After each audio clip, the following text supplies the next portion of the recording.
चलिए बच्चों, आज हम देखते हैं गॉस के नियम के अनुप्रयोग। गॉस के नियम के अनुप्रयोग में पहला है हमारा अनंत लंबाई के एक समान आवेशित सीधे तार के निकट विद्युत क्षेत्र की तीव्रता।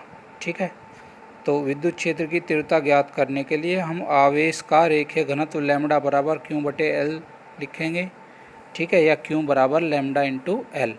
अब गॉस के नियम से, तो गॉस का नियम क्या बोलेगा हमारा, ई इंटू डी एस बराबर क्यू अपॉन एप्सिलॉन नोट। ठीक है, ऊपर से हम क्यू की वैल्यू पुट कर देंगे, तो क्यू की वैल्यू क्या होगी हमारी, लैम्बडा एल अपॉन एप्सिलॉन। ठीक है, तो अब जो हमारी स्ट्रक्चर है इसमें हमारे इसे हम तीन पार्ट में तोड़ सकते हैं।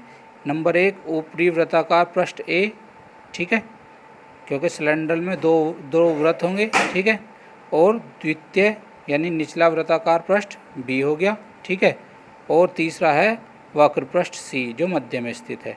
ठीक है, अब हमारा क्या होगा, जो S1 है ए है ना, और S2 है, वे 90 डिग्री का कोण बनाएंगे, और S3 ई के साथ में 0 डिग्री का कोण बनाएगा। ठीक है, अर्थात जो पृष्ठ S3 के अनुदिश है ना, वो 0 डिग्री पे होगा।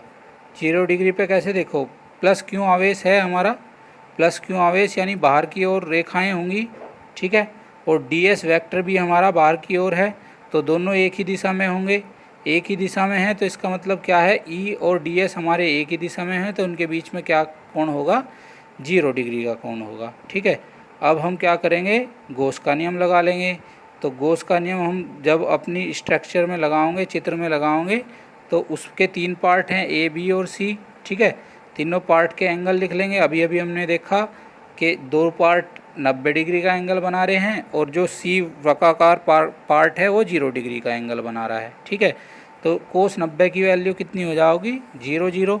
तो दो पार्ट तो हमारे 0 हो गए।